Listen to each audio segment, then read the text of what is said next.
On the next Living Golf, the greats of the game work to cement their legacy. We're actually enjoying the game even more, I think. This month, we focus on professional golf for the over 50s. The competition has kept me going more than the love of the game of golf, to be honest. Meet the legends of the game who are proving that age is just a number. Living Golf. Tonight on CNN in partnership with Rolex.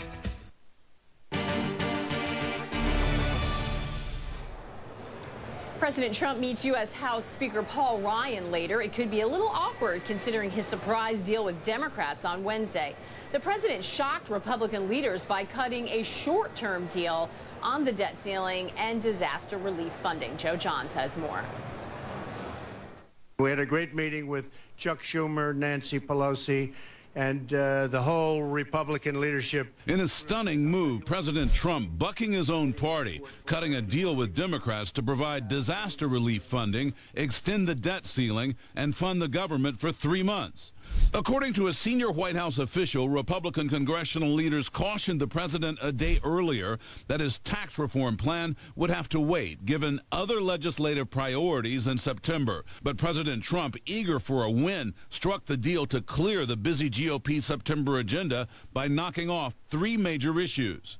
House Speaker Paul Ryan blasting the proposal just hours before, pushing for a more long-term solution. I think that's ridiculous and disgraceful that they want to play politics with the debt ceiling at this moment. A senior Republican source described Trump as being in apprentice mode, making the deal on the spot. A second source saying he cut off Treasury Secretary Steve Mnuchin mid-sentence. At the height of a tense meeting, sources say first daughter Ivanka Trump entered the Oval Office to pitch her agenda on the child tax credit, throwing the meeting off topic. Republican leaders visibly annoyed by her presence, and then left to answer questions on the president's unexpected deal-making. His feeling was that we needed to come together to not create a picture of divisiveness. I will tell you that I gasped when I heard it. I think he felt like this is the best deal he could get.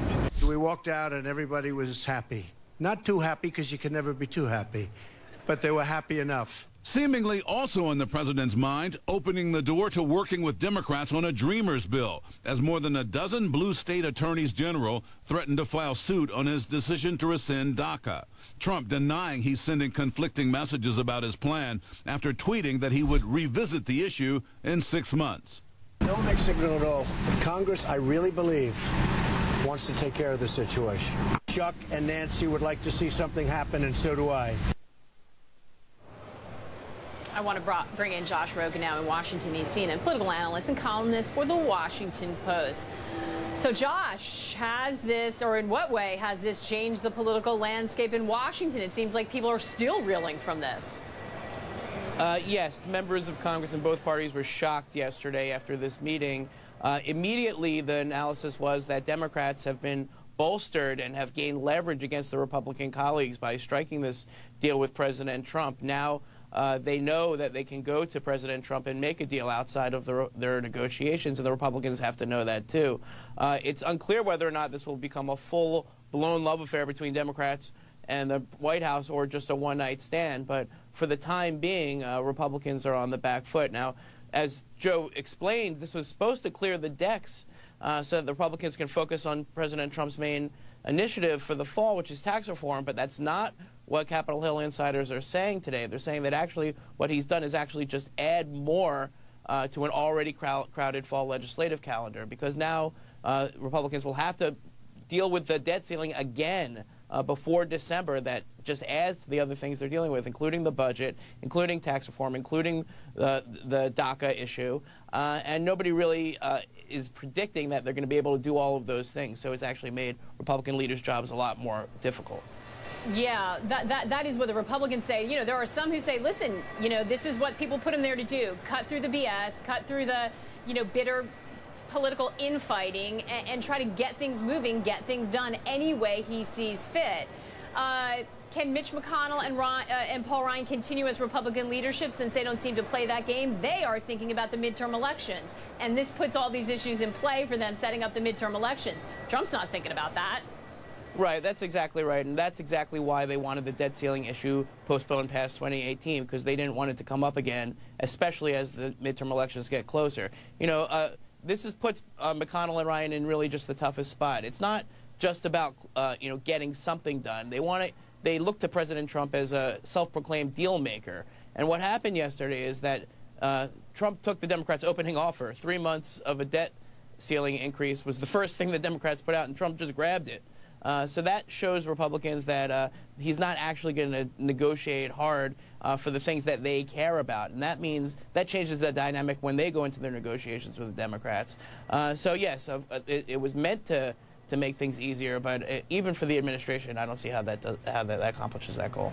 You know, it's interesting that may all be true in Washington, Josh, but you can imagine it may not play out like that in the court of public opinion, especially when it's pushing forward hurricane relief. We've got another big hurricane coming, a big test for Washington in this presidency, so there's a lot of cross currents to watch. Fascinating stuff. Sure. Josh, we've got to leave it there. We're going to have a lot to talk about in coming days. Thank you so much. Anytime.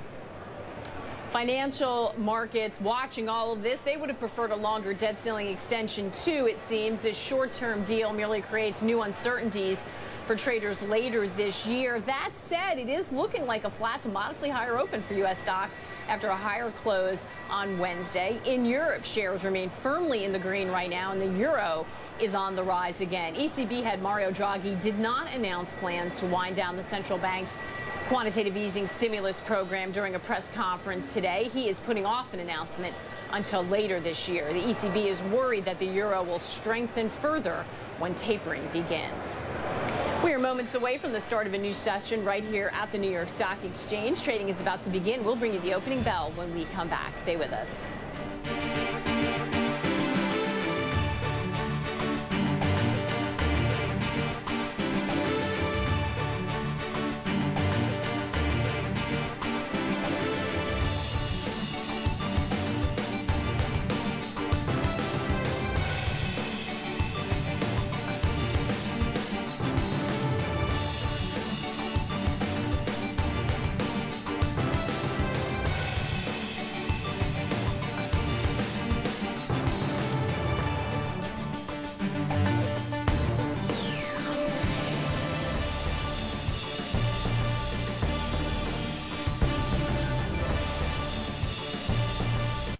Experience the gentle way.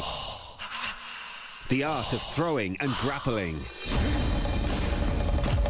Judo World. Discover this martial art from the Judo World Championship to the personal stories of the big names and new talent around the globe.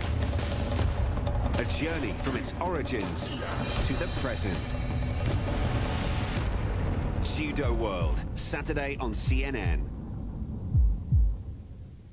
What defines cutting-edge investments in today's global real estate market? Host John Defterios in 1 Square Meter gives you a rare peek behind the trendiest places, the best developments, and unique projects around the world. From San Francisco to Shanghai, 1 Square Meter seeks out the most interesting places and takes an inside look at international properties. 1 Square Meter, Tuesday in Connect the World with Becky Anderson, in association with MR.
opening bell at the New York Stock Exchange at the beginning of a new trading session, and we can see we are seeing very modest gains. A lot for investors to be tracking. They're sort of sitting on the sideline as they watch not only what is taking place in Washington in terms of the relationship between Republicans, Democrats, the debt ceiling now kicked down the road, but also this hurricane that's barreling toward the U.S. What sort of disruptions will that cause? All of that looks like causing a little bit of caution for markets today.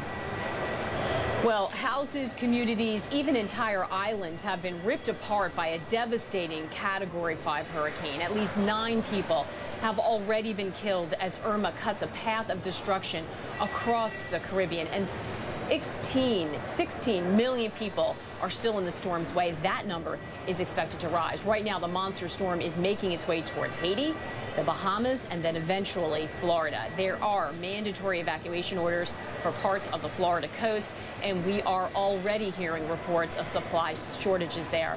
Let's get the very latest from Rosa Flores, who is in Miami. And Rosa, you know, I think in this case we had so much warning, but just moving the sheer number of people, what are you hearing? What are you seeing in the area?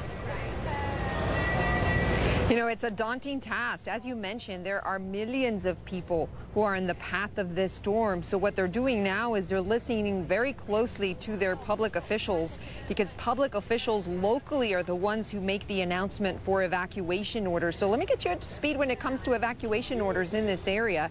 Our friends to the south, in the Keys, in Monroe County, they've been evacuating since Wednesday. More than 25,000 people have already evacuated. And Maggie, just because of the geography of Florida, people have to go north. There is no going east, there is no going west, and so they're all coming towards this direction. And then as we move on to Miami-Dade, the county where I'm standing in right now, as of 7 a.m. this morning, there was an addition of evacuation areas. Now, that includes Zone A, which is the coastal parts of the coastal area that hug Miami, including this island that's here to the south.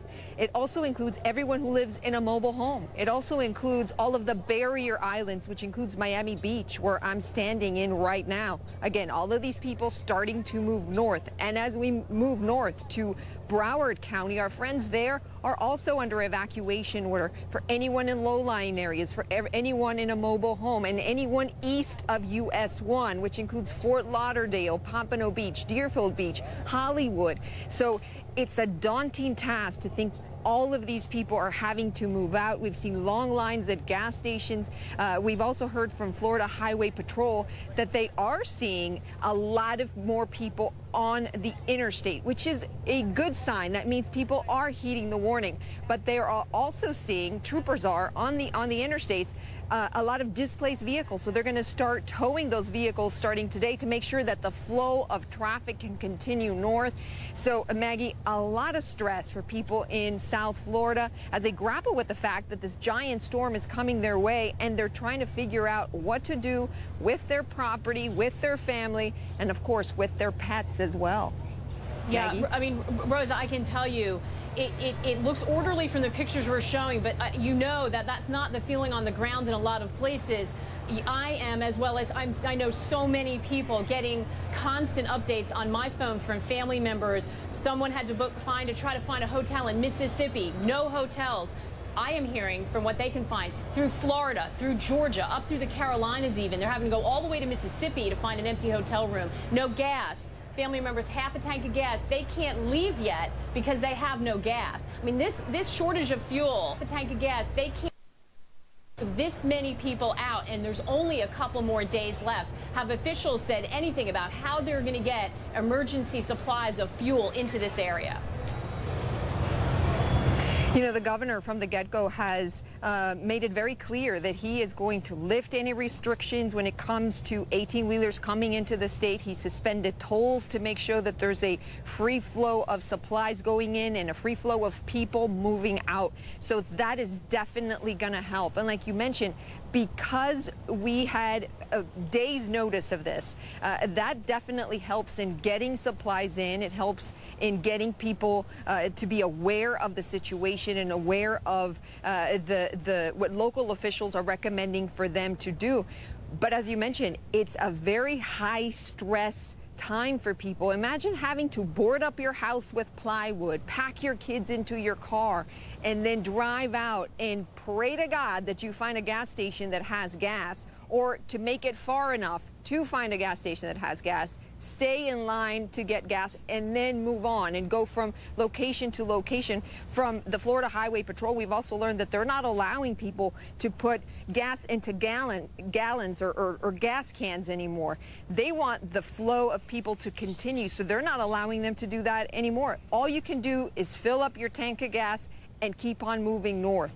And so it's a very stressful time for families who are hoping and praying that they do find a hotel somewhere, or that they find a gracious family member that will take them in during this hard time. And we are seeing, once again, social media playing such an important role in this, as people reach out and say, you know, I have someone in the area who can help. You know, is there anywhere that they can go? And add to that, by the way, a lot of colleges and universities down in Florida, all those freshmen who just got there have frantic parents trying to get down. They don't even know where they're taking them. They're just trying to get their kid and find a way out. A lot of work to be done, Rosa, and that gas element is going to be so, so important. Thank you so much, Rosa Flores, for us. Now, the twin emergencies of first Hurricane Harvey and now Hurricane Irma is putting a major strain on relief efforts. And it's not just government emergency responders feeling the pressure, but also aid organizations as well. And we know what a crucial role they play. I'm joined by Tim Haas. He is the manager for U.S. disaster relief at Samaritan's Purse. He joins me from their warehouse in North Carolina. Tim, you know, let's start where this hurricane is right now. We have seen absolute devastation in on some of these early islands that have been hit, including Barbuda, St. Martin. What is your first priority? What are you trying to do? Well, Samaritan's Purse with supplies in Greensboro, North Carolina, ready for takeoff. We're waiting to confirm where that will be. We know that there's hundreds and thousands of people who have seen extreme damage. And as this storm continues to make its track towards Florida, we're like everyone else. We're waiting to see what's going to happen. Samaritan's Purse stands by to be ready, but right now we have planes loaded and we have people standing by to take action. Well, and we are so encouraged to see that plane right behind you. When we're talking about places like Haiti, so ill-prepared, so at risk for mudslides, even though they may not take a direct hit, are you concerned about being able to reach victims? Absolutely, and Samaritan's Purse is no stranger to Haiti. We had an extremely large response there after their earthquake in 2010. We have a lot of contacts that are still in that country, and we are reaching out to them as we speak to learn what their preparation is and where people are so that they can seek safety and shelter. You know, Tim, your staging area in North Carolina, by the way, that not necessarily out of danger because we don't know where this hurricane is headed. It may make its way up the coast there, but when we're talking about the East Coast, Florida, you know, the U.S. states closer to home, what do you think in turn? Actually, let me just cut you off right there. Florida's governor is speaking now on preparations. Let's listen in. I've directed state law enforcement to provide escort services to gas trucks to get through traffic so they can get to the stations faster. One of the issues is getting from the ports to the stations so they can put the fuel there and then get back and get more. Right after this, I'll be talking to all the fuel distributors. We know fuel is very important, and we're absolutely devoting every state resource to addressing this, and we're talking to the federal government about their support. While we're making progress, you will see lines or outages, unfortunately. I know this has to be very frustrating, and we will not stop working on this. If you're concerned that you do not have a way to evacuate because of a fuel issue, please call 1-800-955-5504, 1-800-955-5504, which is a dedicated transportation hotline. If you're in an evacuation area and you don't know how to get out, we will get you out, but you've got to call us. If you are, call us now. Do not wait. If you're in an evacuation area, do not wait to get out. We're not going to be able to save people once the storm hits. If you know you're going to a shelter in your county, please don't take only the fuel you need. You don't need to fill your tank to the brim to stay in your own county. I've said many times, you have to take what you need, and we've got to be considerate to try to get as many people the fuel they need. The Gas Buddy app is a great resource to find open stations with fuel. Yesterday, I asked the governors of Alabama, South Carolina, and Georgia and North Carolina to rescind weight and driver regulations so out-of-state resources can move expeditiously into Florida. All of these states worked quickly to respond to our request, and we now have waivers from Georgia, Alabama, South Carolina, and North Carolina. I've also spoken to the U.S. Department of Transportation Secretary Elaine Chao, and they have lifted federal regulations to get gas to Florida quickly. All ports still remain open and operating to bring fuel and supplies in. We are laser focused on how we get as much fuel as possible to our ports while they are open. I've offered school buses for transportation needs in Monroe, Miami-Dade, and Broward counties. At this time, Miami-Dade is using these services to help evacuate those with special needs, and Broward has buses on standby. Monroe has said they do not need these buses right now, but our offer still stands. Right now, there is mandatory evacuation order in effect for the Florida Keys. This means all residents and all visitors. I was down there yesterday doing everything we can to make sure citizens can get out. We estimate there are about 31,000 people have already evacuated from the Keys as of 6 p.m. last night. If you're in the Keys and do not have a way out, 1-800-955-5504. But do not wait. If you're in the Keys and still home, leave and get out. We can't save you after the storm starts. You're going to have hurricane, unbelievable wind, and storm surge. The entire Lower Keys Hospital has been evacuated. All other hospitals of the Keys will be evacuated today. I've been very clear with Monroe County that the state will provide whatever resources are necessary to get the hospitals back open quickly following the storm. I went through Andrew, and that was an issue of getting hospitals back open. We also have a task force devoted entirely to helping prepare and respond to the Keys. For the remainder of the state waiting on evacuation orders, listen to your local officials. They will tell you if and when your area needs to be evacuated. If you're told to evacuate, get out quickly. The roads will fill up quickly, so you need to go. We're already starting to see a significant increase in the number of people on our roads. We're doing everything we can to keep them open. We can expect additional evacuations as the storm continues to get nearer to our state. Miami-Dade has ordered mandatory evacuation for Zone A and Zone B. If you live in these zones and you're still home, leave now. Don't wait. The roads are going to get worse the longer you wait. There are voluntary evacuations being ordered in Collier County. Broward County has issued voluntary evacuations of mobile homes and low-lying areas. I cannot stress enough, do not ignore evacuation orders. Remember, we can rebuild your home, you can get your possessions again, but you can't get your life back. Regardless of which coast you live on, be prepared to evacuate. This storm can change. Right now, the track is on the East Coast. It can change. Floridians on the West Coast cannot be complacent. Traffic. I know many of you are in traffic. I know it's frustrating, but please be patient. Real-time traffic information and evacuation routes are available at fl511.com. We're watching all that, and we're going to do everything we can to keep these roads open. We have traffic cameras on every major roadway in the state and are clearing traffic issues real time so we can keep people moving. FDOT and law enforcement are working diligently. We're already seeing bottlenecks at major highway junctions, which brings up an important point. You do not need to evacuate out of the state or hundreds of miles away to stay safe. Find shelters in your county. We are coordinated with Google's emergency response team to prepare to close roads in Google Maps in real time in the event that Hurricane Irma forces the closure of any roads in the aftermath of the storm. So you'll know if a road's closed. At my direction, all tolls have been waived across Florida roadways. This should help families evacuate quickly and safely. Again, if you're concerned that you do not have a way to evacuate, 1-800-955-5504. We will do all we can to get you out, but do not wait. National Guard. Today I'm activating another 3,000 National Guardsmen to help with shelter operations and evacuations. Today we will have more than 4,000 Florida National Guard members activated to immediately begin assisting with ongoing Hurricane Irma preparation. These men and women are putting themselves in harm's way to save the lives of their fellow Floridians. We can never thank them enough for all they do to keep us safe, both in their service to our nation abroad and in the response to emergencies like Hurricane Irma at home. Let's remember, they're helping us while many of their own families are planning on, they're going to have to evacuate. After the storm hits, they will work with the Florida Fish and Wildlife Conservation Commission on search and rescue operations. National Guard members will also be assisting utility companies following the storm as they respond to return power to homes and businesses. 13 helicopters and more than 1,000 tactical high-water vehicles are on standby, ready to be deployed.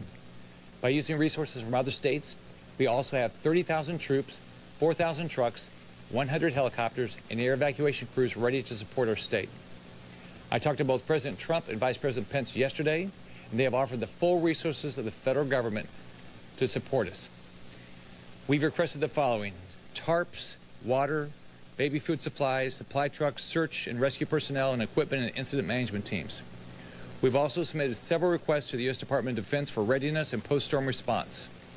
We've asked for military watercraft and aircraft with the capability to move fuel from the mainland to Keys at Marathon.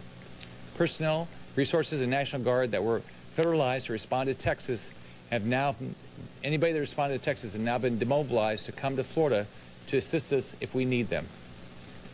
We've asked for a military vessel like a Marine or Navy ship to sustain shuttle operations and complete ship-to-shore missions. This vessel will allow us to move crews, supplies, and fuel to the mainland. I mentioned the major concerns with the Florida Keys regarding any potential destruction of bridges. If they have over 50 bridges down there, if you lose one bridge, it isolates everybody south of there. If we lose a bridge, people are going to clearly be stranded. FEMA is looking at options to assist with the state with this. I've also discussed that with the White House. I've discussed the importance with FEMA about the need to help every hospital get up and running when the storm passes. The federal government has also pre-positioned medical support personnel and disaster medical assistance teams, and they're en route to Florida. These rapid response teams aid in the provision of medical care to those who need it after the storm. The Florida Fish and Wildlife Conservation Commission is preparing search and rescue teams for potential deployment. FWC has more than 200 officers standing by for the first wave of response based on potential storm impacts. 30 teams with supporting resources such as trucks, coastal and river patrol boats, ATV, and shallow draft boats are preparing for evacuation support, search and rescue missions, or any additional needs. FWC was also coordinating with partners in states like Texas, Georgia, South Carolina, Missouri, Tennessee, Louisiana, and Arkansas in case additional officers or resources are needed.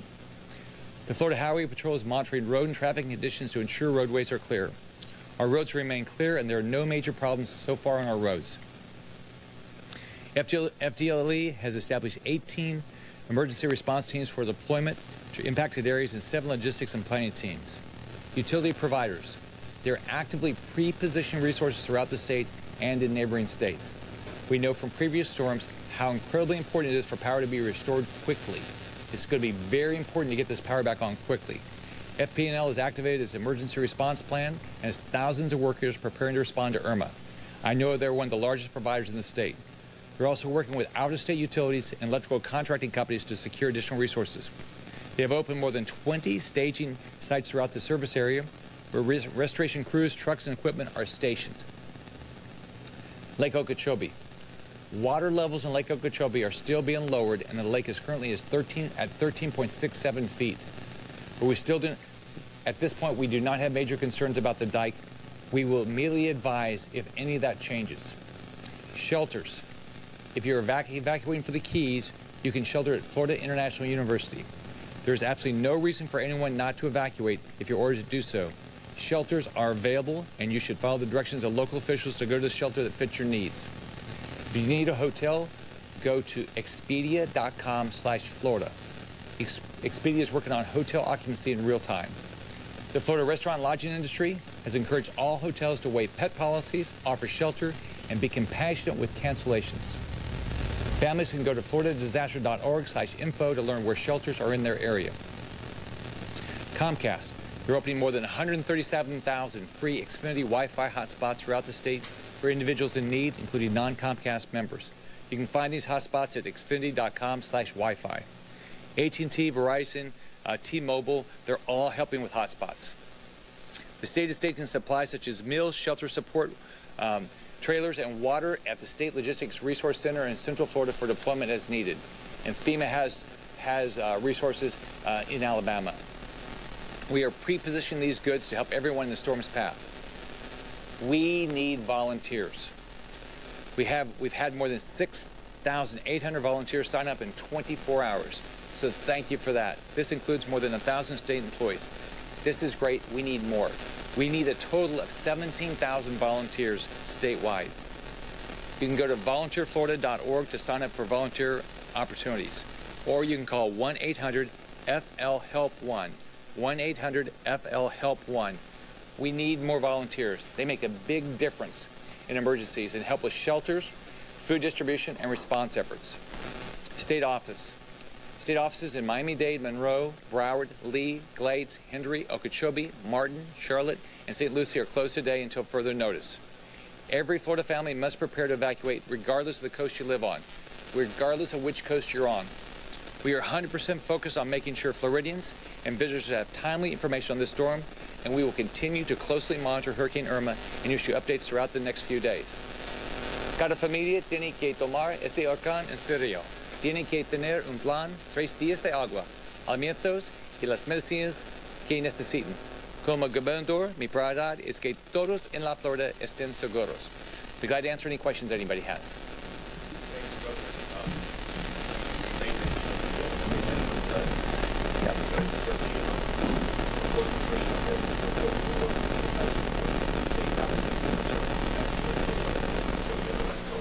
So I've been talking to the Corps. I've been talking to the Corps every day. The Corps right now, Colonel Kirk is in Tallahassee along with General Harland that is out of Atlanta. They've done inspections. It's at 13.68, which is good right now. We can take a lot more water right now. The big risk they have there, of course, is if you get too much water. And it looks like, so far, something can change. This storm is moving fast, which means we will not get the same sort of rain that Texas got. Now, that can all change, but that's the biggest risk on the dike at Okeechobee is too much rain. That's why they're lowering levels. We're doing the same thing with the canals through the South Florida Water Management District. So we're trying to make sure, to the extent that we get a lot of rain, and the issue with Miami-Dade is not just the rain, it's the storm surge. The canals are going to be as low as we can get them. So if something changes, we're going to tell you. But we're at 13.68, and we can take a lot more right now. At what point does it crash? Well, I think it's gotten to 18.67 or something without anything happening. They constantly do inspections. They'll even do more detailed inspections when it hits 17 feet. But at 13.68 feet, they can take a lot of water right now. So the biggest risk would be if for whatever reason it just sat here and dumped rain. That's their concern. Their concern is not the wind right now. Okay, talk about Turkey Point and your assessment approach to FPL with respect to that. Yep. So Turkey Point will of course be closed at the right point, I've been talking to FP&L. They're all prepared to do it. We're preparing both to close it and how to reopen it. The big issue on reopening it is we've got to have the evacuation zone completely clear. So we've worked a plan with the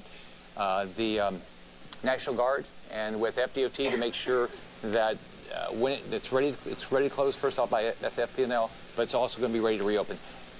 Let's remember, we've got to survive this storm, and then we got to get back. So if we close a hospital, I went through this back in Andrew, it's work to get them reopened. So we're ready, we're going to prepare, we're going to try to keep everybody safe, we're going to recover everybody, and then we're going to get everybody back to work as quickly as we can. And we're thinking about all of them. When you say a closure at Turkey Point, does that mean you can expect a power outage? No, they'll have enough power. And just think about it, the usage is going down as people are leaving. I was talking to FP&L about that, and they're comfortable that they will have enough power. Now, the issue, as you know, the issue is going to be down power lines. A typical storm, we're going to have down power lines. We're going to have debris. We're going to have to deal with all those things. But that's why we've got all these crews coming in. I've talked to all the utilities. They all are bringing in crews in all across the state. And now with Gulf Power, it not appearing it's going to hit the western part of the Panhandle, they can provide more crews to us also. Gobernador, para las personas que no tienen documentos legales, ¿qué les dice a esas personas que vayan a los refugios o tienen que temer? Porque vemos que en Texas murieron varias personas hispanas precisamente atrapadas. Pero las personas que no tienen documentación, ellos no tienen que pensar en eso. Ellos deben estar pensando en sus familias. En ninguno de los lugares donde ellos pueden ir van a estar chequeando documentos. Ninguno de las policías del estado, del condado, de ciudades van a estar mirando documentos. Lo más importante es asegurar las vidas de cualquier persona que se quede. Okay, we are listening in to a press conference by the Florida Governor Rick Scott. He has one of his staff members there answering a question in Spanish. They're talking about all the preparations being put in place, including, importantly, getting emergency gas supplies to the people who need it and who are trying to evacuate. We talked about that importance with Rosa Flores. They're saying they're having police escorts and doing everything they can to get emergency supplies in there. We're going to continue to track all of this closely. You can tell by the tone of the governor, though, they are taking this very, very seriously. 16 million people in the path of this storm you see on the side there, trying to evacuate, trying to get out of harm's way. Not that easy to move that many people that quickly. Thankfully, though, some time, and they're urging everyone to take the warnings very seriously. We're going to continue to update you on Hurricane Irma throughout the day, though, right now. For us, from the team at CNN Money, thank you so much for watching. We will see you again next time.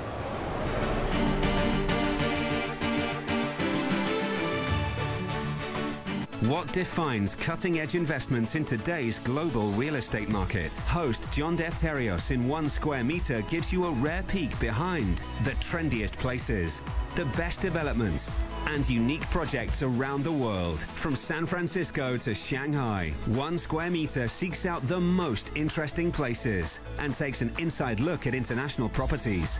1 square meter, Tuesday in Connect the World with Becky Anderson, in association with MR.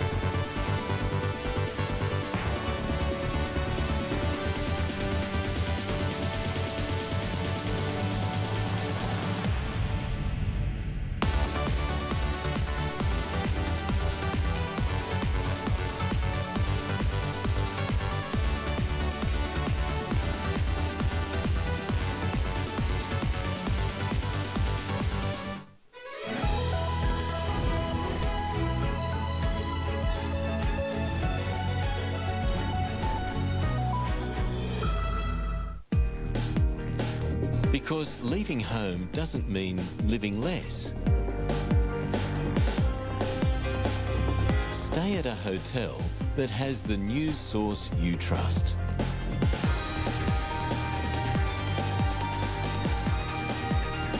Stay at a CNN partner hotel.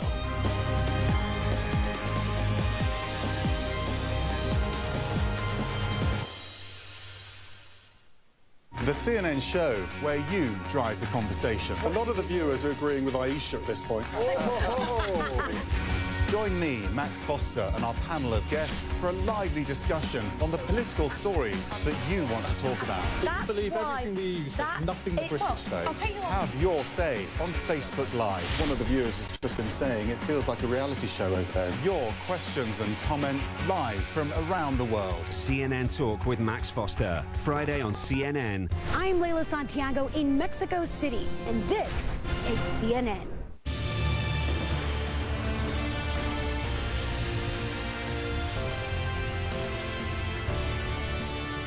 Hello and welcome to the International Desk. I'm Zain Asher. It is enormous and extremely powerful, and let me tell you, it is certainly deadly as well. Hurricane Irma is roaring through the Caribbean, causing a massive amount of destruction as it takes aim at the United States. It is a Category 5 hurricane, one of the strongest ever in the Atlantic. And here's an idea. Take a look here at just how big it is. Take a look at this image showing Irma superimposed over the U.S. state of Texas. And the storm is almost just as wide. At least 9 deaths are blamed on Irma. Most of those deaths were in St. Martin. There is debris all over and homes without roofs roofs that were completely blown off, and it is even worse in Antigua and Barbuda, which is actually made up of 2 major islands and some smaller ones. Barbuda only has about 1,600 residents, and that island is pretty much in ruins as I speak, with nearly all of its buildings damaged or destroyed. An infant was actually killed there, but the Prime Minister says it could have been much worse. Take a listen. So we're grateful, even though saddened by the fact that the Barbudan infrastructure and certainly 90% of the homes have been decimated. It's a real sad situation. It's a natural disaster of unprecedented scale. In fact, on a per capita basis, it is one of the worst natural disasters that any country, certainly within this hemisphere, would have experienced, perhaps barring Haiti. And we want to talk to someone who's bracing for the storm on Turks and Caicos. Delana Eels is a journalist there and joins us live now by phone. So, Delana, the storm is set to arrive in just a few hours from now. Just walk us through what you're expecting and just set the scene for us right now. Hi, yeah, so we're just experiencing some high winds right now, and we're expected to be hit around between 12 and 2 p.m. this afternoon. Preparations have been ongoing for the past few days. The government, the governor, and the disaster management department have been ensuring that the residents are prepared, their houses are protected, property, life, everything is protected. The 2 islands have so far been evacuated, Salt Key and Middle Caicos. Most of the residents on Salt Key have left. However, Middle Caicos, most residents have elected to stay on island and protect their homes and their property. So for the journalists, for the residents who are actually deciding to stay and ride it out, I mean, what are they being told in terms of the best way to stay safe? Well, there is nothing much more than you can do than protect your homes, put up your shutters, get all the animals inside, clear all the debris in your yard and surrounding areas, cut down the branches from trees that, can potentially harm you and your home. And that's as much as they can do. When people look at the images that we've gotten from St. Martin and Barbuda, I'm sure you've seen the devastating images, the aerial shots out of Barbuda. That island basically pretty much destroyed. I barely saw, we're looking at it right now actually, hardly any sort of completely standing building left. Even the ones that are still standing, you can see the roofs completely ripped off them. When you see these images, explain to us the level of fear on the ground there in Turks and Caicos. Well, everybody is more or less very, very apprehensive and fearful because in 2008, we are still living the experience of Hurricane Hannah and Hurricane Ike, where one island was completely flattened and a lot others were devastated. So we still have that memory very fresh in our minds. So we're taking this very, very seriously, and the images are really heart-rending. And there are a lot of tourists who flock to Turks and Caicos, obviously. I mean, what are the hotels doing to keep visitors safe? Yeah, well, some tourists have left earlier in the week when flights were still flying in and out of Turks and Caicos. That the airport has closed, and the hotels have prepared, and they are providing whatever is necessary for the tourists who have remained on island. So. And how are you personally preparing? How are you hunkering down as we anticipate this storm in just about 3 hours or so from now? Yeah, well, I'm staying with friends, and we have put up our shutters and cleared everything from the yard and stocked up. All right, Delana Isles, thank you so much. I wish you the best of luck. Thank you so much for joining us. Thank you, sir. All right, everyone is keeping a close eye on the direction this storm is heading. Meteorologist Brandon Miller is in the CNN Weather Center. He joins us live now. So Brandon, just walk us through the exact path of this storm, and based on what we've seen from Barbuda and St. Martin, what can we expect next in terms of the sorts of damage, especially for people in Turks and Caicos? I just spoke to a lady there just a moment ago.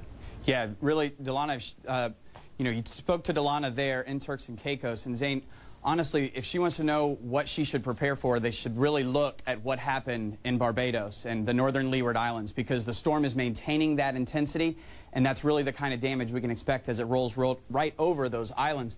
We're really running out of superlatives to describe Irma.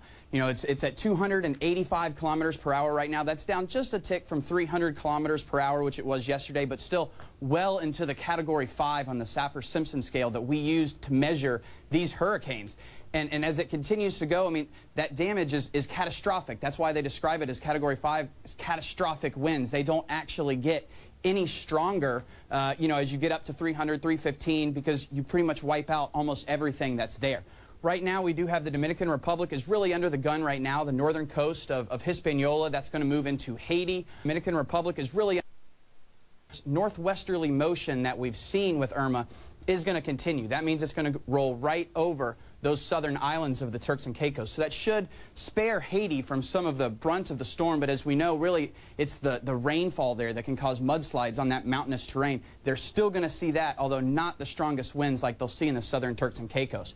From there, as we get into Friday, it's really going to be a Cuba. Northern end of Cuba is going to face the brunt of Irma, and then it's going to take this much anticipated right turn to the north into Florida. But we do have, you know, some time to prepare in Florida, some time to get ready for those winds. Where you don't have time to prepare is here in the Turks and Caicos, northern end of Cuba. You see that white there. That's 120 km/h winds plus. Our scale just really doesn't go any higher on this wind scale, but you've got winds in there well over 200, even 250 km/h that they're going to see in those regions. That's why you see all of this red blanketing hurricane warnings in this region, and then of course tropical storm and hurricane watches and warnings for Cuba as well. The other thing that they're warning for is not just the wind, not just the rain, but the storm surge threat. 4 to 6 meters of storm surge. And Zane, I'm telling you, 6 meters is higher than some of these islands in the Turks and Caicos even get. It could wash right over some of those islands. All right, Brandon Miller, thank you so much for breaking that down for us. Hurricane Irma is also expected to hit the Bahamas as well. Some people there are evacuating, while others actually intend on hunkering down and riding this storm out. I want to bring in journalist Stefano Pozzebon, who's in the capital of Nassau. So 24 hours or so to go, maybe slightly less. Stefano, just walk us through how people there are preparing. I'm looking behind you, and the skies look beautiful. They look gorgeous. You would never actually know that a Category 5 storm was actually on its way. Exactly, Zane. You wouldn't say that the Category 5 storm is on its way, seeing the background where I'm standing, but the hurricane is indeed arriving, and everybody is in this island is getting ready and rushing to prepare for that. We have seen people going to the shops trying to stock up on fresh water and food, especially water that can be a critical shortage, and boarding up much of their houses, boarding up the windows and the doors in most of the buildings. We're speaking with people who are stocking up on bricks to lift appliances in their houses, to lift beds, tables, fridges. We expect the water here in the Bahamas to rise from the sea level of up to 20 feet, according to the Bahamas Meteorological Agency, and this island is getting ready for the worst, Zane. So which specific islands, because obviously the Bahamas is broken up into several islands, so which specific islands are likely to feel the brunt of the damage of this storm, Stefano? A hurricane warning has been issued for the 6th southernmost island of the Bahamas archipelago, which lies a few hundred miles from where we currently stand. We are in the Nassau Island. Most of the people who have been evacuated from those 6 islands, which are the most in the south of the nation, have been actually brought in Nassau, where is the capital of the Bahamas lays. And so we're seeing shelters being prepared for refugees and people coming in from the other and the outer skirts of the major archipelago. All right, Stefano Pozzebon live for us there. Thank you so much. Appreciate that. Another country that is bracing for the storm is Haiti. It is actually still recovering from Hurricane Matthew, which devastated the island less than a year ago, so this hurricane certainly could not come at a worse time for that country. Paula Newton is joining us live now. So Paula, you know, just walk us through the preparations or lack thereof. Give us some specifics about how ill-prepared Haiti is for Hurricane Irma. Yeah, I wish I were walking you through more preparations than have been going on for days. They've really just gotten into high gear in the last 24 hours, even letting people know, Zane, in towns and villages that this major storm is coming in and what they need to do. All the schools are closed. Certainly, they have tried to get as many, working with the NGOs here, they've tried to get as many volunteers as they can out to some of the regions in order to stock up on the basics, food and water. Still a huge problem. You just mentioned Hurricane Matthew. That was a Category 4, absolutely devastated the southern part of the country. Zane, I'm in the northern part, and although it will just skirt Haiti, it could still cause significant damage here. And again, the major issue is the kind of housing that they have. Most of the people living in what passes for housing, right? A tin roof, plywood, very little protection there for what comes after. Not just the high winds and the rains, but the flooding and the mudslides, and that's what people here are very concerned about. And remember, even getting to these places in the middle of that kind of a storm, given the poor infrastructure, will be difficult for both the government and aid organizations. We came in yesterday. I mean, they were still playing at the airport in terms of, you know, playing music, welcoming people to the airport. Very little sense that there's any preparedness. We have a producer out near the center of town. Again, still very little evidence here in Port Haitian. Remember, you've got 200,000 people in and around this area. Still very little signs of any kind of preparation. It is very quiet. People just really doing what they can. And Zane, that includes praying that they do not take any kind of a direct hit from Hurricane Irma. Zane? So very little evidence that they are ready for a Hurricane Irma to hit. Just, I mean, Hurricane Matthew hit the island about a year ago. I mean, what were the major lessons learned from that they should be implementing now? Well, the key thing was evacuation, right? So you cannot do anything about the destruction. The destruction will happen. Let's be serious, though. At one point in time, there isn't a lot of infrastructure here in the first place. You know, we talk about, oh, people don't have running water. Most people in Haiti don't have running water. That doesn't make it any simpler, though, if you're in these towns and villages that were struck by Matthew. You still have complete devastation. The point is the loss of life, Zane, the disease, the injuries that come afterwards as well.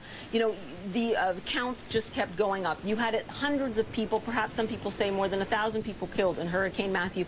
That is what they are trying to avoid here, and little sign that they're able to avoid it.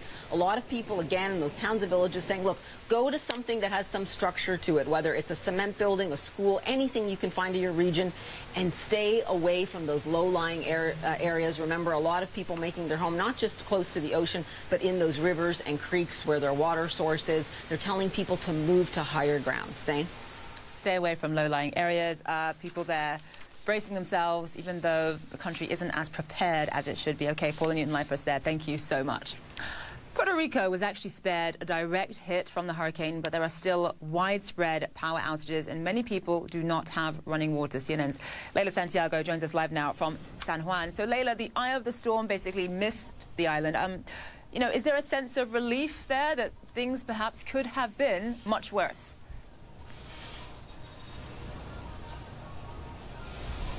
Yeah, I talked to several people, from a police officer on the street to we also talked to some business owners who were cleaning up this morning, and every single person said, look, at least there was not a loss of life as Irma passed just over the northern coast of Puerto Rico. So yes, there is a sense of relief, but there are also problems, and that includes the power outages and flooding. Right now, more than 1 million people on this island without power, and it could be weeks, possibly months, before they get that back. Right now, they are still doing damage assessment to get a better idea of exactly what it will take. Also, no water for a lot of people, at least 56,000 people without water. But you're right, Zane, there is a sense of relief here because it could have been much worse. We reported, as government officials said, that this was expected to be catastrophic, historic, and yet when they see what has happened in Barbuda, what has happened in St. Martin, people here seem to just be grateful. When you look at St. Martin, where you have deaths, you have destruction, in Barbuda, where the Prime Minister is saying there are areas that are just uninhabitable. 95% of those buildings with damage, $100 million of damage at least. So the Caribbean really is taking a blow. It's not over yet, but at least for Puerto Rico, they are counting their blessings that Irma was not as destructive as it could have been, Zane. So not as destructive as it could have been, but the point remains, and you mentioned this early on, that there are still 1 million people without power and also people without access to water as well. Do you get the sense, though, Layla, that they were as prepared as they could have been, given the circumstances?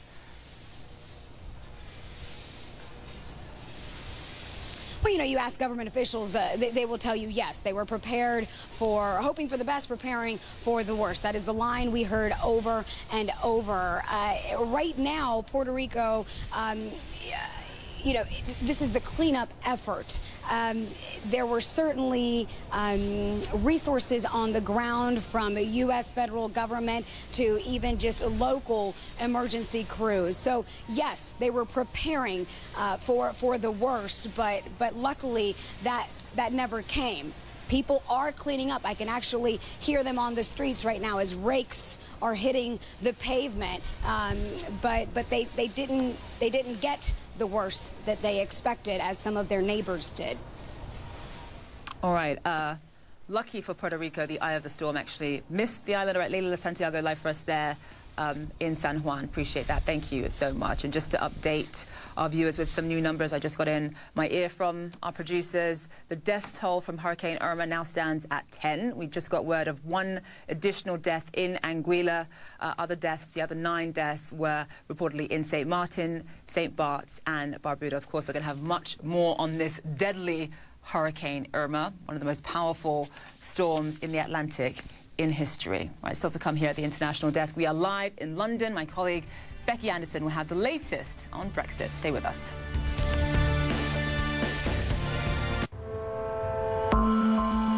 What makes a perfectionist? What makes him stand apart? Attention to detail? The power to outperform? An eye for precision. He defies the ordinary, and he never rests. Because his pursuit of perfection helps him stay ahead. Introducing Pafinza by MRF. Feel perfection. One crop a year family. Growing a second crop means a mother can send her child to school. To meet the ever-growing demand for food, the Kuwait Fund supports irrigation and agricultural projects worldwide. Since 1961, the Kuwait Fund, helping people help themselves.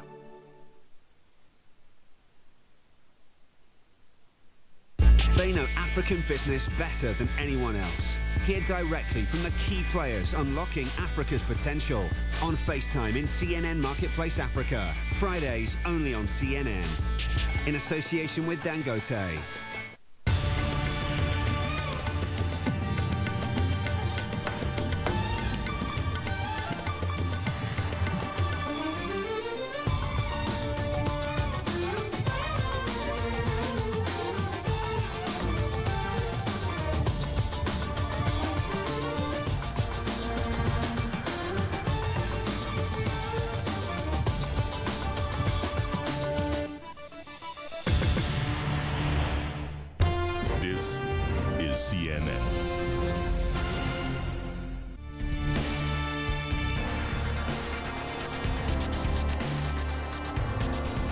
We're going to have a lot more on Hurricane Irma in this programme and, of course, throughout the day. Meanwhile, here in the UK, lawmakers behind me in the building here have just begun 2 days of debate on a key step towards Britain's exit from the European Union. Right now, they are reviewing existing EU laws so that they can be put on the books as British law.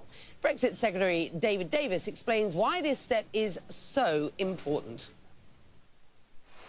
Sur la question de l'Irlande, il n'y a pas un blocage. On the question of Ireland, there's no stalemate. I've never used the term stalemate. During the third round, we saw fruitful discussions, which will continue. But we have not yet reached the stage that I described in the note, in agreement with the member states. Right. a misstep on our part there. That is Mr Barnier, who is negotiating on behalf of the EU. The Brexit Tsar, David Davis, will get you his sound shortly. I'm joined now, though, by Kate Hoey, who's a Labour Member of Parliament who supports the principle behind this so-called Great Repeal Bill. And before we talk about what Britain actually wants from Brexit and why it is that as a Labour Member of Parliament and in the opposition you are very supportive of this Great Repeal Bill, just explain to me why it is that the government here faces a fight to clear what is normally the formality of a second reading. Well, I think there are some people who genuinely want to see changes to the bill to make it, give it Parliament a little bit more scrutiny on what will be very technical matters. There are also, of course, some people within both parties, but predominantly in the Labour Party, who don't like the result of the referendum, don't want us to leave, still hope that by delaying and making lots of difficulties, that they might get another referendum and we might be able to stay in. No, it's not likely. And indeed, this bill today is really nothing to do with whether we're leaving or not, because we are leaving at the end of March in 2019. That will happen. It's what happens the day after. And the day after, this bill, the EU withdrawal bill, they changed its name from repeal to withdrawal, will get rid of immediately of the law which actually where we joined in 1972. And then all the law that's currently there will come into British law, but there will have to be changes to it because there are things that won't work here in terms of bodies that have to be got rid of and all that. So it's very technical. It's a lawyer's dream. Lovely, lovely lawyer's bill. And a journalist's nightmare, let me tell you. Yes, probably an MP's nightmare as well. The member of the public, just who now I think most people have accepted we're leaving, just wants to get on with it. The Labour Party doesn't have sufficient number of MPs to actually block this legislation, but what they are worried about is too much power in the hands of ministers. This is the extensive use of Henry VIII's powers law that allows ministers to push through orders with little or no scrutiny. Do those who have an issue with this legislation, let's just sweep this up, have a point?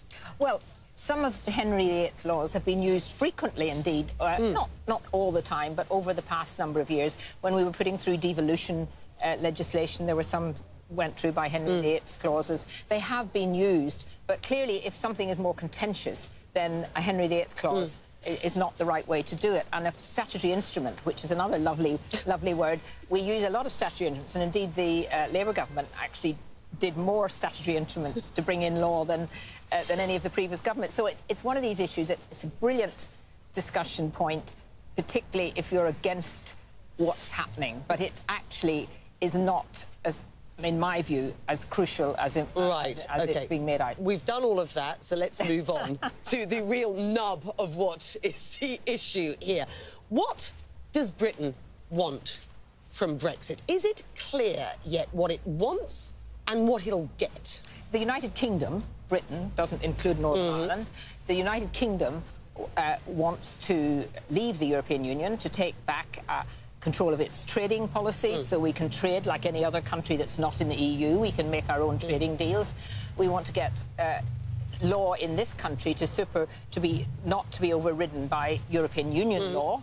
You wouldn't allow that in the United States, even though you've got a trading agreement with Canada. Canada doesn't overrule your courts. And we also want to take back control of our borders so that we can do as any other country outside the EU does, which is say who we want to come into the country, why we want them to come in, and the rules that they'll come in under. So those are all very basic things, and that's why people voted to leave. It is going to be the intention, I think, of all political parties to get a good relationship with the rest of the EU when we leave. And a lot of that will be down to the EU itself wanting to have a good relationship with us. And, of course, it's in their interest, too, because they trade and sell us more than we sell them.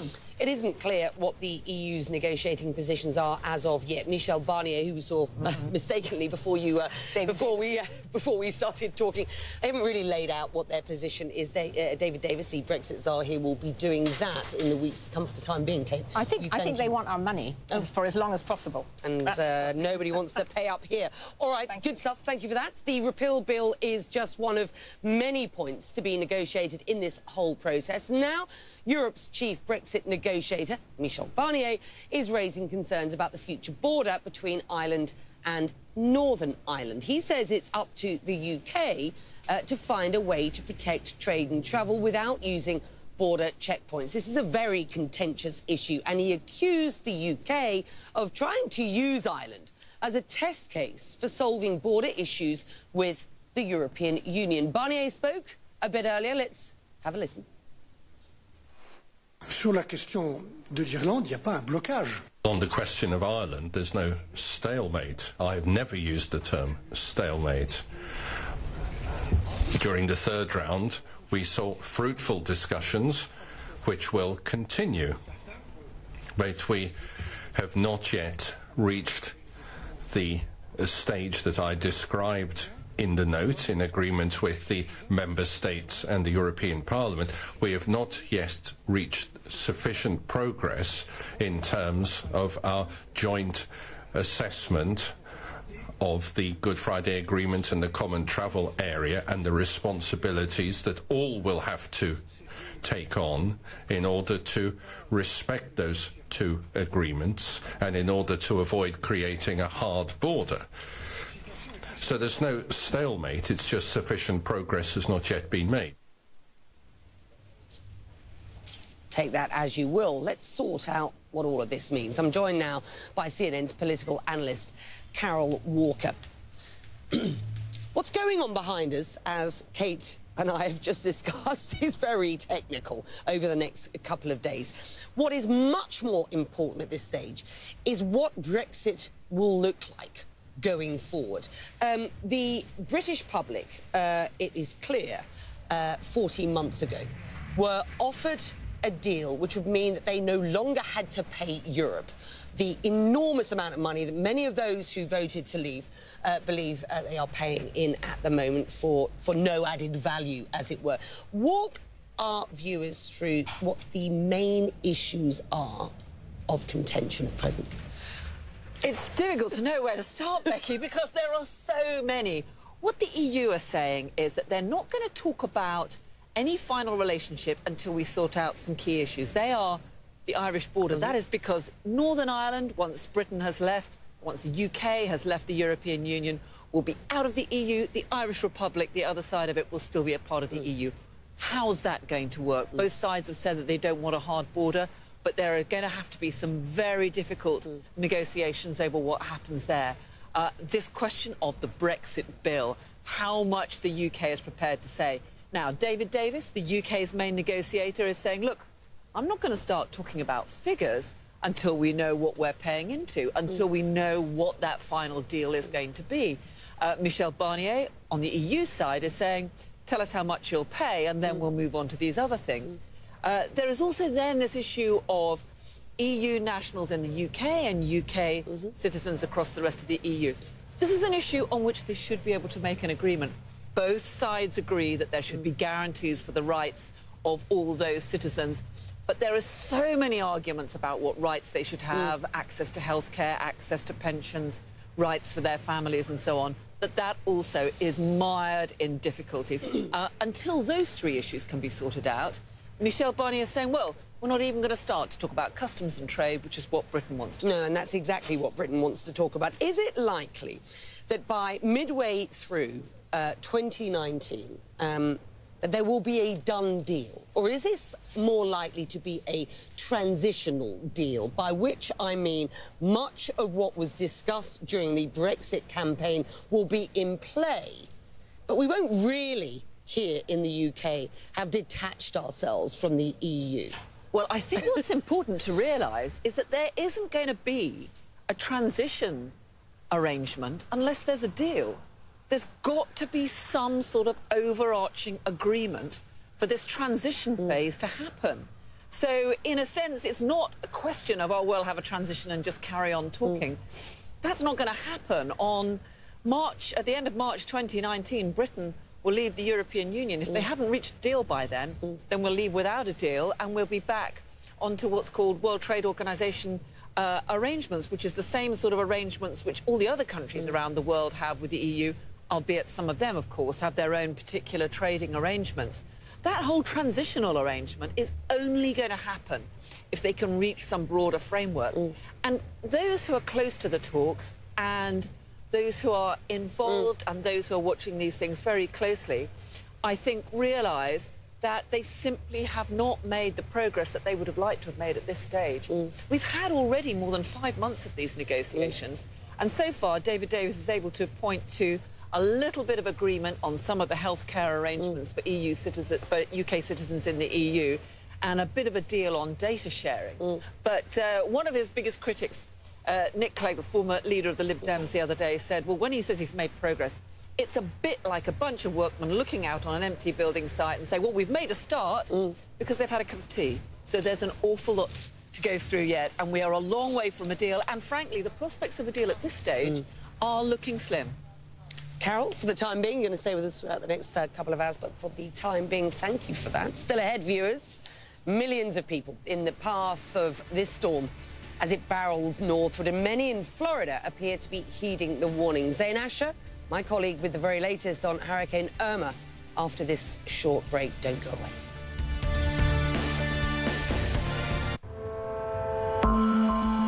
What makes a perfectionist? What makes him stand apart? Attention to detail? The power to outperform? An eye for precision? He defies the ordinary, and he never rests. Because his pursuit of perfection helps him stay ahead. Introducing Pafinza by MRF. Feel perfection. This is CNN. Brexit has won. America first. CNN has the man to cut through all of this noise. I'm Wolf Blitzer in Washington. And ask the important questions. I want to bring in our panel to talk a little bit more. Wolf, weeknights on CNN.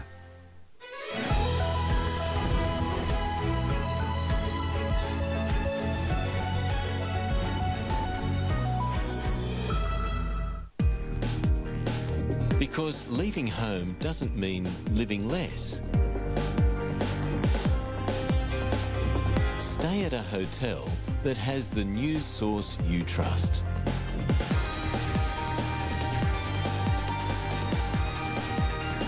Stay at a CNN partner hotel.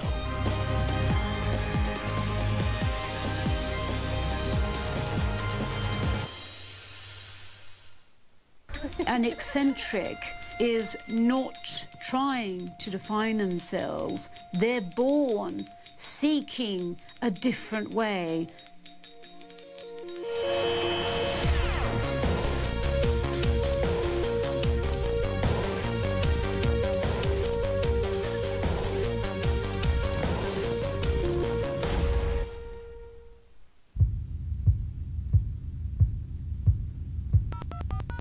I'm Christy Lou Stout in Shanghai, and this is CNN.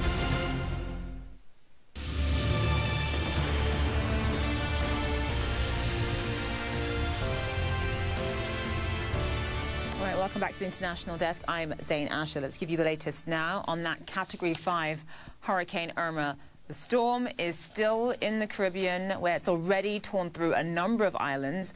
Authorities have now confirmed 10 people have been killed in this storm. What you're looking at here is aerial footage of the tiny island of Barbuda, which basically is in ruins. It's in complete shambles. The Prime Minister there saying that it is barely habitable.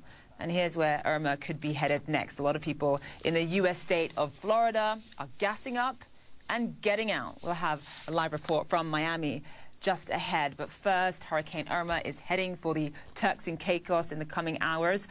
They're already getting some of the hurricane's strong winds. The winds are being felt right now.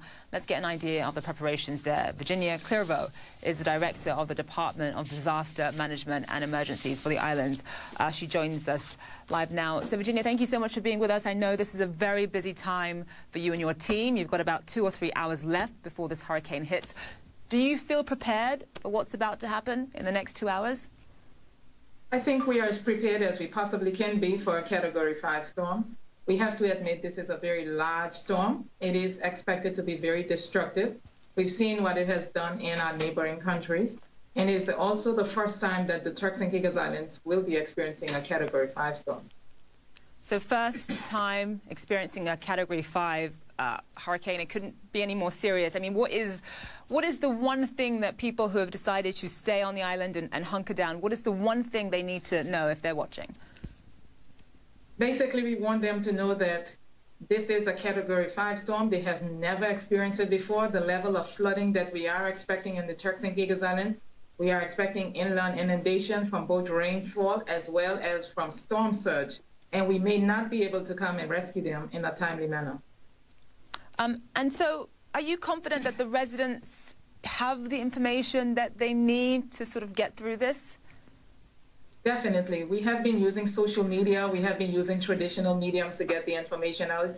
We have community, excuse me, we have community leaders driving around the various communities, talking to persons. The police is out there. The deputy governor is out there just driving around, encouraging persons to leave their homes, persons in coastal areas to evacuate inland, to seek shelter in inland or at any one of the government official shelters. Turks and Caicos is a British overseas territory. Have you heard from the British government in terms of the type of assistance they might be offering in the wake of this storm? We have. They have been liaising directly with the governor through the governor's office, so we are getting updates as to their preparation. We understand there are other OTs that have been impacted, but they are considering or they are planning to assist us as well. Obviously, Turks and Caicos, a lot of tourists flock to the islands. They're gorgeous. How are hotels dealing with preparing for this, especially in terms of keeping visitors safe? Prior to the commencement of the hurricane season, we met with the Hotel Association, with the Tourist Board. They have tested their emergency plans, and we were working also with the airlines to encourage as much tourists as possible to leave the island before there was suspension of flights. Just a few remain on island, but they are in hotels, and the hotels have activated their emergency plan. Okay, so there's 2 or 3 hours left until this hurricane is expected to hit. Have the airports, are they shut down? Are some airports still operational? Somebody wants to get out right now. Do they have the means to? No, the airports have been shut down from yesterday, from about 6 p.m. So all flights have been suspended throughout the Turks and Caicos Islands. So anyone that is in the Turks and Caicos Islands, we're asking them to shelter in place, whether it be at a hotel inland or at one of the official government shelters, or family and friends. All right, Virginia Clervaux, we wish you all on the Turks and Caicos the best of luck. And thank you so much for joining us. I know it's a busy time for you guys. Thank you. Thank you. As the monster storm approaches Florida, the state's governor is asking people to take all the warnings very seriously, urging everyone on both coasts to prepare. You've got to protect your family. Possessions can be replaced, your family cannot. This is serious, and we cannot take chances. It is life-threatening. This is not a storm you can sit and wait through. Not a storm you can sit and wait through. Mandatory evacuations in the Florida Keys and other parts of South Florida have triggered major traffic jams. As you can see here, people just on their way out. And there really is only one way out of Florida, that is north. You can't go east or west. People there just heading north. I want to bring in, or rather, Florida's governor says that we can expect more evacuations as the storm gets closer. I want to bring in our Rosa Flores. And Rosa, you know, the most valuable commodities right now are water and gasoline. Walk us through that. You know, Zane, people here are definitely worried. They are concerned as they see this giant storm head towards their home, towards South Florida. And so you're absolutely right. People have been going to grocery stores, going to hardware stores, buying pieces of plywood to patch their home. And then they go into their home, grab their precious belongings, and get in their car with their family, with their kids, with their pets, and then they head north, hoping that there is gas on the way so they can get to higher ground and so they can get to safety. So there's definitely a lot of worries going through people's minds. And then there's a lot of people who happen to want to stay. We've talked to some of them along Miami Beach this morning, and some of them just say, you know, I'm going to stay here. This is my home. I've been through other hurricanes, and so I plan to stay. About the evacuation orders that you mentioned, there are multiple in this area. In Monroe County, which is south of us, about 25,000 people have already evacuated. Those evacuation orders started on Wednesday, and of course, they move north. As we move north here to Miami-Dade County, the Zone A areas, which are coastal areas in Miami-Dade, are under mandatory evacuation. So is this island that you see here to my left, and also the barrier islands, which includes the island where I'm standing right now. Now, as we move north to Broward County, those folks are also under evacuation order. Some of them, anybody in low-lying areas, anybody living in a mobile home, anyone living east of US 1, which includes Fort Lauderdale, Hollywood, Pompano Beach, Deerfield Beach, all of those folks are under mandatory evacuation. And so you add all of those people up, moving out of Florida, moving north, and that's why you get those images of car after car, bumper to bumper, heading out of this area, heading hopefully to a family friend or finding a hotel somewhere out of Florida. Now, from what we hear from Florida Highway Patrol, they say that they're seeing a lot of displaced vehicles out on the side of the road. They're going to start towing those today, Zane, to make sure that that flow of people with their pets flows north, flows to safety. People leaving with their pets, and I just can't even imagine the logistical nightmare of one of the largest mass U.S. evacuations in history. Rosa Flores, we have to leave it there. Thank you so much. Appreciate that. And thank you guys at home for watching. I'm Zain Asher. We'll have much more news on the hurricane in about 15 minutes or so from now.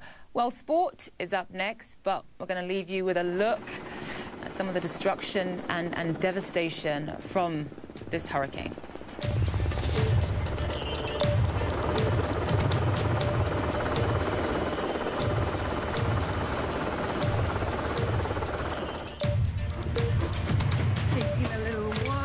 This is the floor of the New York Stock Exchange. From here, we'll bring you the events moving the business world. The new Quest Express, tonight on CNN. This month on Inside the Middle East, join Becky Anderson and meet the people shaping culture across the region. How Egypt's challenges inspired the country's contemporary dancers. The revolution make me to think out of the box, how to be crazy. You know? Inside the Middle East, Saturday on CNN in association with MISC.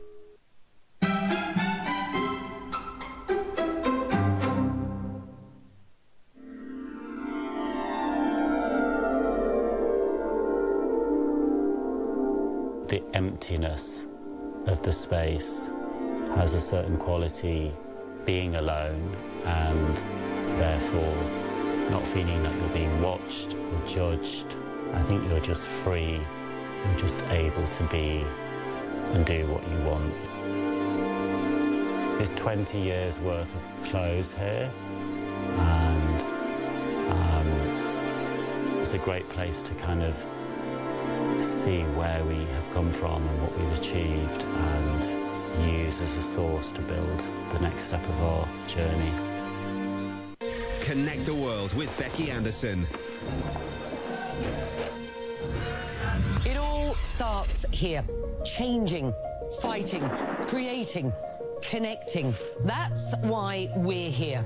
We live here, we work here, we're from here, and we'll go wherever the story takes us. I'm Becky Anderson in Tehran. We are in Jerusalem. Real news that shapes our world.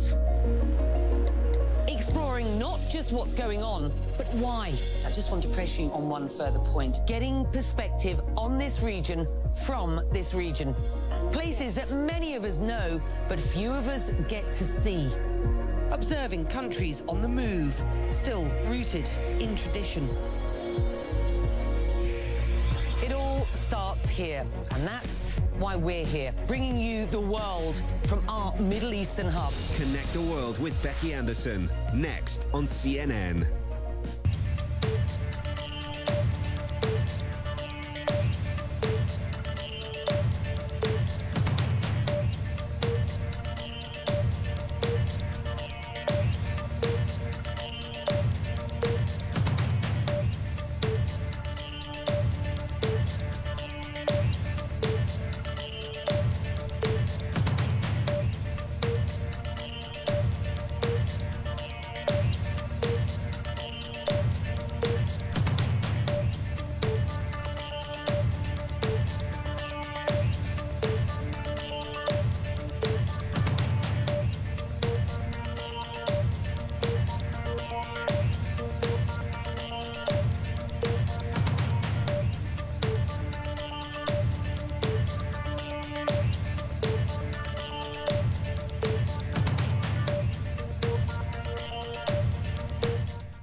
Hi, welcome to CNN World Sport. I'm Alex Thomas in London. In the last couple of hours, England's Premier League clubs have voted to close their summer transfer window next year before the start of the 2018-2019 season. Currently, the window shuts at the end of August, causing team managers to complain about the disruption of their squads changing over the opening games. I'm sure we'll have more on that developing story later. Football's governing body FIFA has announced that a World Cup qualifying match will have to be replayed because the referee was found to have manipulated the results.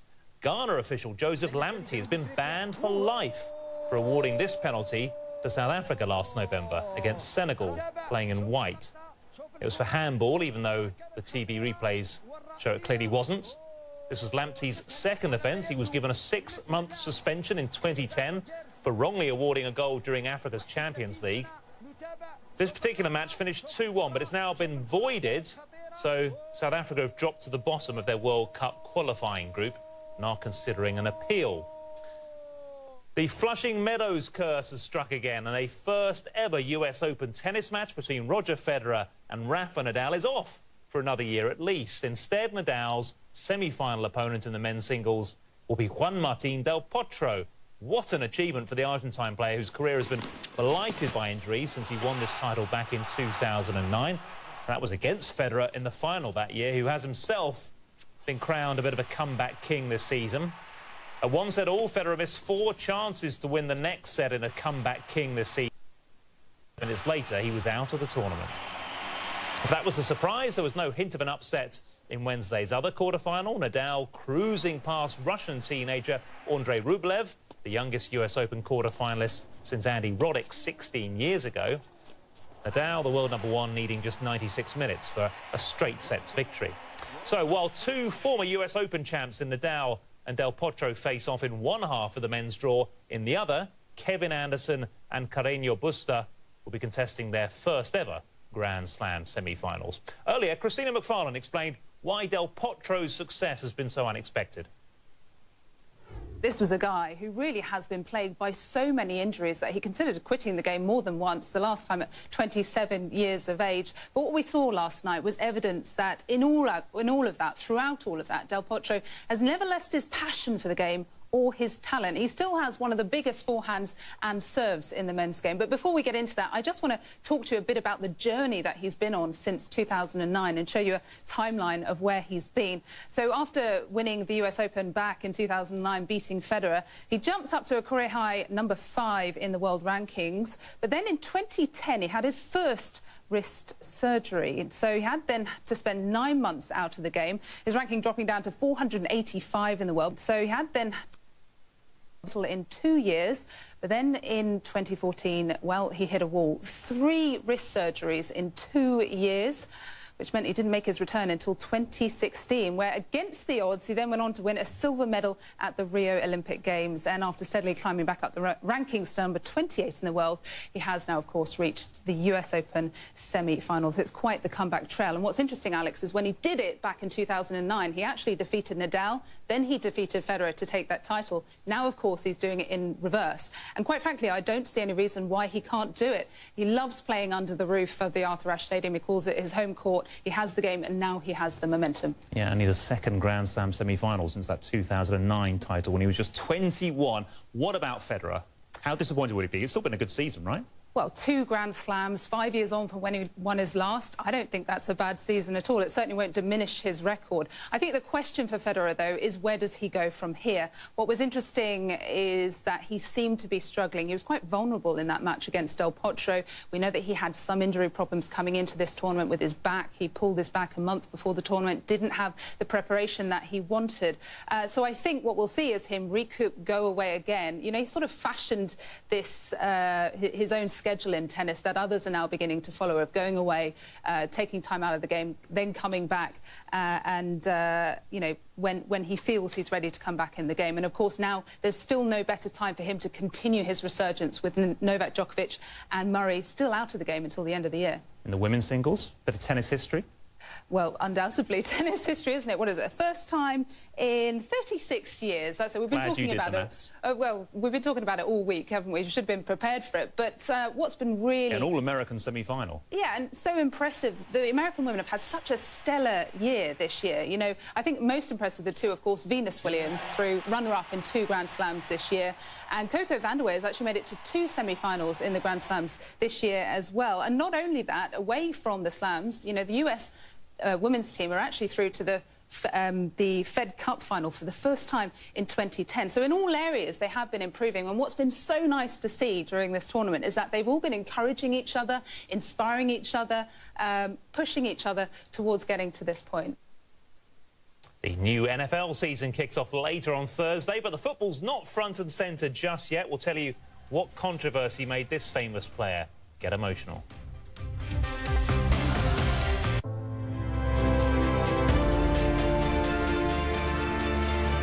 Mainsail, in partnership with Rolex, supporter of World Sailing. Francois Gabard became the youngest ever winner of the Vendée Globe in 2013, finishing in a new race record and becoming an overnight star throughout France. I was curious how he was adapting to the change to multi-hulls. This is another world to sail on the multi-hull, and I love it. I really love it, and I don't think I want to go back to monohull, even if they are great boats. This is the first time that this type of boats are sailing together, and maybe the best skippers in the world.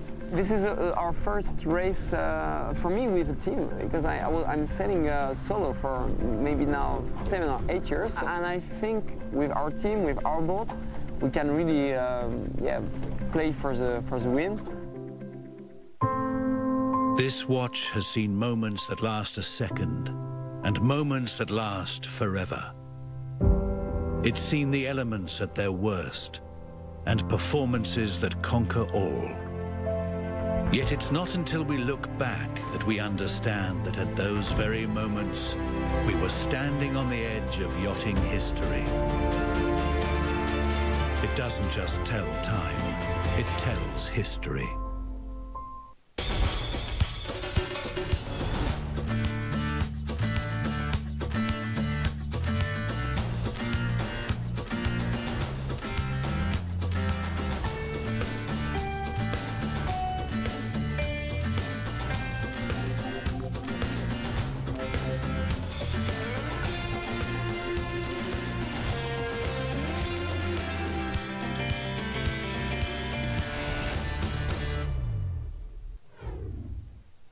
Hello, World Sports back on the opening day of the new NFL season. Super Bowl champions, the New England Patriots, kicking things off with a visit of the Kansas City Chiefs later on Thursday. But instead of the action, football's return has been slightly overshadowed by bad headlines, domestic violence, Hurricane Irma, Colin Kaepernick, and now Michael Bennett, the Seattle Seahawks player, posting a letter on Twitter on Wednesday detailing what he claims was unfair treatment by police in Las Vegas. And as CNN's Dan Simon explains, we've got video evidence. The video obtained by TMZ shows Seattle Seahawks defensive end Michael Bennett being handcuffed outside a Las Vegas nightclub. I wasn't doing nothing, man. You ain't asking a question. I was here with my friends. They told us to get out. Everybody ran. Officers let the Super Bowl champion go after a few minutes, but the episode has ignited a firestorm, with Bennett claiming he was unfairly targeted by cops. Las Vegas police officers singled me out and pointed their guns at me for doing nothing more than simply being a black man in the wrong place at the wrong time. In a statement on Twitter, Bennett says he went to Vegas to watch the Mayweather-McGregor fight on August 26th. After the fight, while heading back to my hotel, several hundred people heard what sounded like gunshots. Like many people in the area, I ran away from the sound, looking for safety. He later says an officer placed his gun near my head and warned me that if I moved, he would blow my expletive head off. He says the handcuffs on his wrist were so tight that his fingers went numb. It's an emotional moment for me. I know a lot of people are like, oh, did he want this on himself? I didn't ask for this moment. The 31-year-old who recently announced he would not stand for the national anthem following the white nationalist rally in Charlottesville choked up when talking about the arrest. I try to tell my daughters every single day that they matter and that, you know,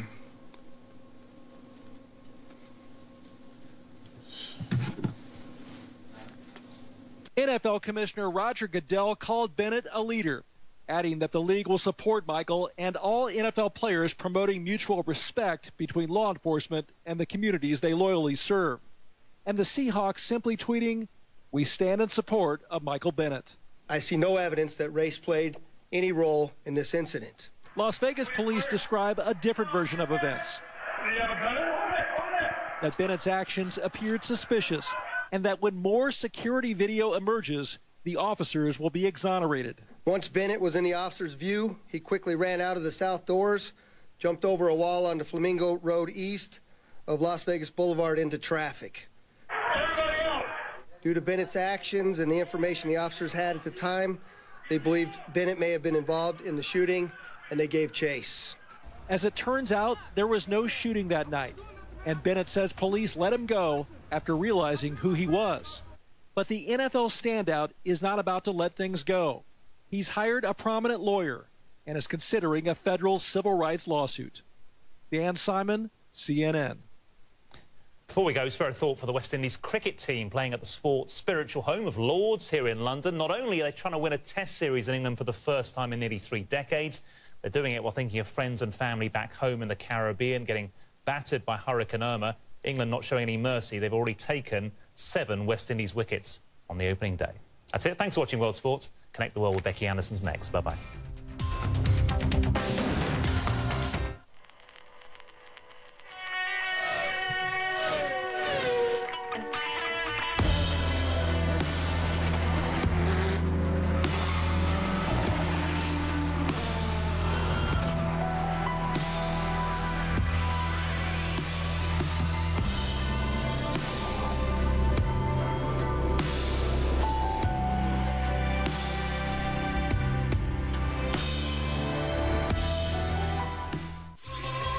Pope Francis in Colombia, continuing coverage on CNN. Sky Park has been called the ship. It's been called the skateboard, sort of floating up there. It's sort of magical, it defies gravity.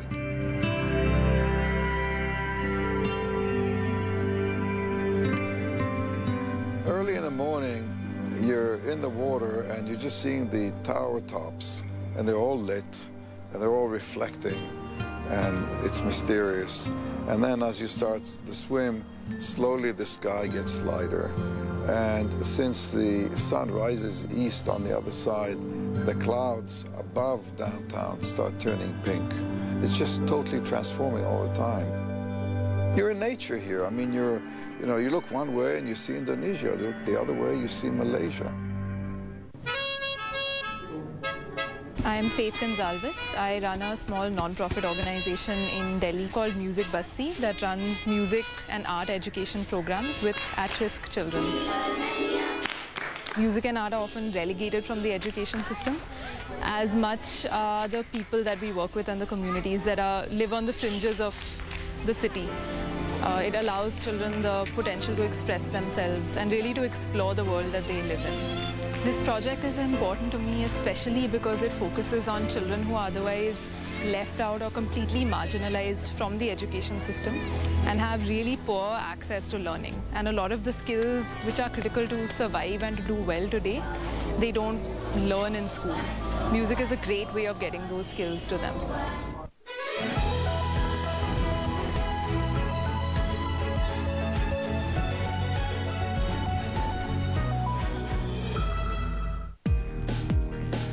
Because leaving home doesn't mean living less. Stay at a hotel that has the news source you trust.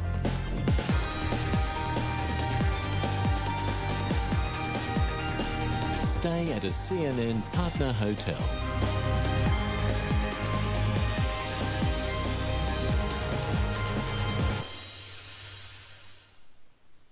Experience the gentle way. The art of throwing and grappling. Judo World. Discover this martial art from the Judo World Championship to the personal stories of the big names and new talent around the globe. A journey from its origins to the present. Judo World, Saturday on CNN. This is CNN.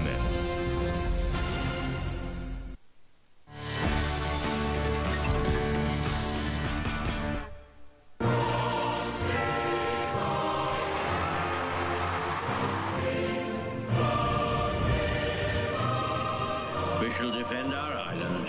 We shall fight on the beaches. We shall fight on the landing grounds. Hey Jude, don't make it. The little car's corner at amazing speed. I'm Harry. Harry Potter.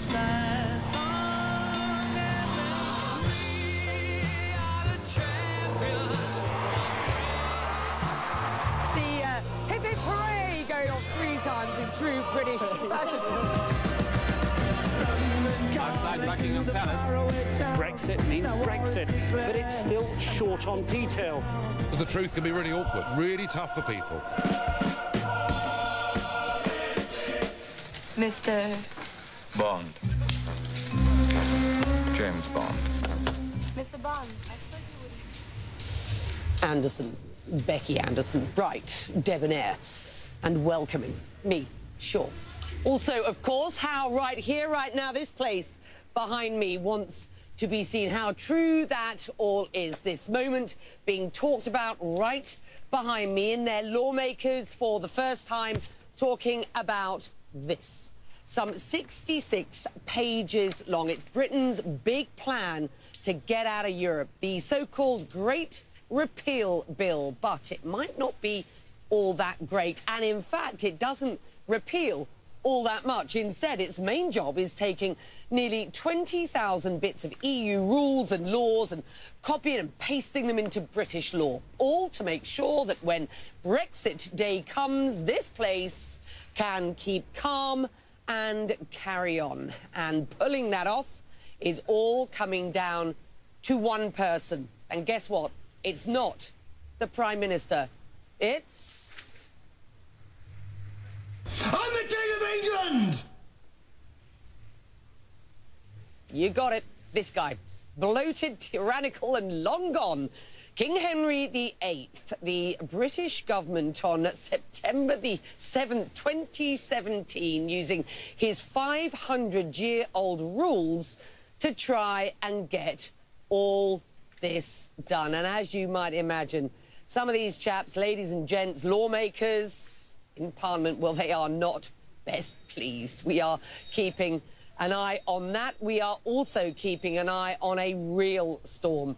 Hurricane Irma, all out on the bottom right of your screen. But now we are going to get to the political storm here. There's no one better to dive into that than veteran political analyst Carol Walker.